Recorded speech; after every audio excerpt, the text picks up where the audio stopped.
नमस्कार, आपके साथ मैं हूं विद्यानाथ झा। बुलेटिन की शुरुआत करते हैं। सबसे पहले देखिए 50 खबरें यानी कि न्यूज 50। पाकिस्तान के सिंध में आत्मघाती बम धमाका, 76 लोगों की मौत, 250 से ज्यादा लोग घायल। सिंध के दरगाह में बीती शाम को हुआ हमला। धमाके के वक्त सूफी डांस धमाल का हो रहा था आयोजन। आईएसआईएस ने ली जिम्मेदारी। दरगाह में गोल्डन गेट से दाखिल हुआ हमलावर, ग्रेनेड फेंककर खुद को उड़ा लिया। स्थानीय मीडिया की रिपोर्ट।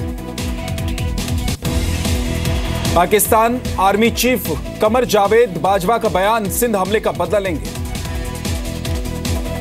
अमेरिका के राष्ट्रपति डोनाल्ड ट्रंप ने एक बार फिर मीडिया पर साधा निशाना, कहा पहले कभी नहीं देखी थी ऐसी हालत। रूस के साथ अपने संबंधों से ट्रंप ने बताया फर्जी, कहा मीडिया गैर कानूनी तरीके से खुफिया जानकारी हासिल कर रहा है। अमेरिका में ट्रंप सरकार ने कोर्ट से कहा ट्रैवल बैन में करेंगे बदलाव, देश की सुरक्षा को देखते हुए जल्द कोई रास्ता निकालेंगे। सेना प्रमुख जनरल बिपिन रावत के बयान पर सियासत जारी। कांग्रेस नेता गुलाम नबी आजाद ने कहा अगर सेना कश्मीर के बच्चों को पकड़ती है तो ये ज्यादती होगी। गुलाम नबी आजाद के बयान पर केंद्रीय मंत्री रविशंकर प्रसाद का पलटवार, कहा सेना को राजनीति से दूर रखें तो अच्छा रहेगा। कश्मीर में लोगों को एनकाउंटर की जगह से दूर रहने की सलाह, 3 किलोमीटर के दायरे में आने जाने की मनाही। जम्मू कश्मीर की 9 महीने पुरानी महबूबा कैबिनेट का होगा विस्तार। पीडीपी के 1 या 2 विधायकों को मंत्रिमंडल में मिल सकती है जगह। तमिलनाडु के मुख्यमंत्री ई पलनीसामी कल विधानसभा में विश्वास मत करेंगे हासिल। स्पीकर ने कहा कल सुबह 11 बजे बुलाई विधानसभा की बैठक। देश भर में 9 लाख बैंक खाते, इनकम टैक्स की जांच के दायरे में। नोटबंदी के बाद आयकर विभाग ने 18 लाख बैंक खातों पर कड़ी नजर रखी। नोट बैन के बाद 50 दिन के भीतर इन खातों में 5 लाख से ज्यादा रुपए हुए थे जमा। प्रधानमंत्री गरीब कल्याण योजना की मियाद खत्म होने के बाद इन खातों की होगी जांच। 3 तलाक और बहुविवाह जैसे प्रथाओं पर सुप्रीम कोर्ट की संविधान पीठ करेगी सुनवाई। सभी पक्षों से कहा अटॉर्नी जनरल को सौंपे अपनी दलील। गृहमंत्री राजनाथ सिंह ने पाकिस्तान को दी चेतावनी, कहा हम किसी को छोड़ते नहीं और कोई हमें छेड़ता है तो हम उसे बख्शते नहीं। झारखंड के इन्वेस्टर समिट में बोले वित्त मंत्री अरुण जेटली, रिमोनेटाइजेशन का काम लगभग पूरा, देश में करेंसी की कोई कमी नहीं। यूपी में आज शाम 5 बजे थम जाएगा तीसरे चरण का प्रचार। 69 विधानसभा सीटों के लिए 19 फरवरी को डाले जाएंगे वोट। लखनऊ, कानपुर, इटावा, मैनपुरी समेत 12 जिलों में डाले जाएंगे वोट। शिवपाल यादव समेत कई दिग्गजों के भाग्य का होगा फैसला।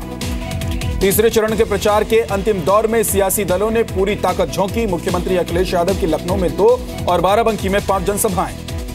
यूपी चुनाव में आज पहली बार चुनाव प्रचार में उतरेगी प्रियंका गांधी। रायबरेली में राहुल के साथ मांगेंगी वोट। यूपी चुनाव के लिए मायावती की फतेहपुर और इलाहाबाद में रैली। बीजेपी अध्यक्ष अमित शाह बस्ती में करेंगे जनसभा। प्रधानमंत्री ने हरदोई में खुद को बताया यूपी का गोद या बेटा, कहा मैं ऐसा बेटा नहीं जो अपने मां बाप को यूं ही छोड़ दे। यूपी के सीएम अखिलेश यादव ने इशारों में अपने चाचा शिवपाल यादव पर साधा निशाना, कहा साइकिल छीनने वालों से छिन गई साइकिल। बीजेपी नेता योगी आदित्यनाथ ने आजम खान पर बोला बड़ा हमला, कहा मुजफ्फरनगर और बरेली में दंगे कराने वालों को सिखाएंगे सबक। कन्नौज में समाजवादी पार्टी नेता आजम खान का बयान, कहा नौकरी मिले तो मुसलमान कम बच्चे पैदा करेंगे। यूपी के कुशीनगर में 2 प्रत्याशी के बीच मारपीट, एक महिला नेता को आई गंभीर चोट, 22 लोगों के खिलाफ मामला दर्ज। यूपी के फैजाबाद में बीएसपी नेता सतीश चंद्र मिश्र ने समाजवादी पार्टी सरकार के खर्चे पर मांगा हिसाब, कहा सरकार बनी तो एक एक पैसे का लिया जाएगा हिसाब। केंद्रीय मंत्री नरेंद्र सिंह तोमर ने कांग्रेस और समाजवादी पार्टी के गठबंधन को ठग बताया, कहा चुनाव के बहाने 2 ठग इकट्ठा हो गए हैं। दिल्ली के देवली इलाके में एक सरकारी स्कूल के मिड डे मील में चूहा मिला, 9 बच्चे बीमार, मदन मोहन मालवीय अस्पताल में भर्ती। घटना के पीछे जिम्मेदार लोगों पर चलेगा क्रिमिनल केस। दिल्ली के शिक्षा मंत्री मनीष सिसोदिया का बयान। दिल्ली में 2005 के सीरियल ब्लास्ट केस में एक दोषी को 10 साल कैद की सजा, 2 आरोपी रिहा। दोषी तारिक मोहम्मद डार भी हो जाएगा रिहा, पहले ही 11 साल काट चुका है सजा। 2005 में दिवाली से एक दिन पहले दिल्ली के सरोजनी नगर, कालकाजी और पहाड़गंज में हुए थे सीरियल ब्लास्ट, 60 लोगों की हुई थी मौत। दिल्ली में फर्जी मार्कशीट बनाने वाले गैंग का भांडाफोड़, 10,000 से लेकर 25,000 तक में 10वीं और 12वीं की मार्कशीट कराते थे मुहैया। दिल्ली के मुन्ना भाई 2 लाख में एमबीए और पीएचडी की डिग्री देते थे, 5 से 10 लाख रुपए में मिलती थी एमबीबीएस की डिग्री। नर्सरी एडमिशन पर दिल्ली सरकार हाईकोर्ट के डिवीजन बेंच के पास पहुंची। सिंगल बेंच के फैसले को बताया कानून के खिलाफ। दिल्ली हाईकोर्ट ने दिल्ली सरकार की गाइडलाइन को किया था रद्द। दिल्ली सरकार की नर्सरी एडमिशन पर गाइडलाइन हुई बेअसर। न्यूयॉर्क के मशहूर टाइम्स स्क्वायर की तर्ज पर दिल्ली में एक इमारत होगी तैयार। दिल्ली की 21 मंजिला पालिका केंद्र बिल्डिंग पर एलईडी बिलबोर्ड्स लगाने का काम शुरू। दिल्ली बीजेपी के अध्यक्ष और सांसद मनोज तिवारी की कार पर मुंबई में हमला। धमकी भरे खत में लिखा था, मुंबई में बीजेपी के लिए ना करें प्रचार। उद्धव ठाकरे पर दर्ज हो मनी लॉन्ड्रिंग का केस। कांग्रेस नेता संजय निरुपम ने की मांग। यूपी के मुजफ्फरनगर जनपद में खुदकुशी का सनसनीखेज मामला। भाई की बरामदगी ना होने से परेशान बहन ने की आत्महत्या। मौके पर पहुंची पुलिस। अफसरों को मृतक की मां ने सुनाई खरी खोटी। कार्यवाही नहीं करने का आरोप लगाया। युवती के पिता से 3 दिन पहले हुई थी 4.5 लाख की लूट, तभी से गायब हैं। लड़की का भाई कंपनी के मालिक पर बेटे को अगवा कराने का आरोप।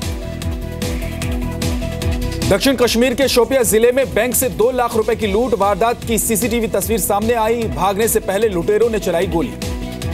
राजस्थान के धौलपुर में स्कूल के प्रिंसिपल के बेटे पर रेप का आरोप। दोस्त के साथ मिलकर 8वीं की छात्रा को अगवा कर रेप को दिया अंजाम। पंजाब के लुधियाना में मोबाइल शोरूम में चोरी। ताला तोड़कर चोरों ने लाखों रुपए के मोबाइल चुराए। मध्य प्रदेश के मुरैना में पुलिस ने 2 कर्मचारियों को डकैतों से छुड़ा लिया है। अपहरण करने वाले फरार। मध्य प्रदेश के खंडवा में 4 नाबालिगों ने दुकानों के ताले तोड़कर चोरी की। दुकान के बाहर लगे सीसीटीवी कैमरे को भी तोड़ा, लेकिन कैमरे में रिकॉर्ड हुई करतूत। बिहार के समस्तीपुर में पेट्रोल पंप पर लूट। सीसीटीवी में रिकॉर्ड हुई तस्वीर। बंदूक की नोक पर लूटे 85,000।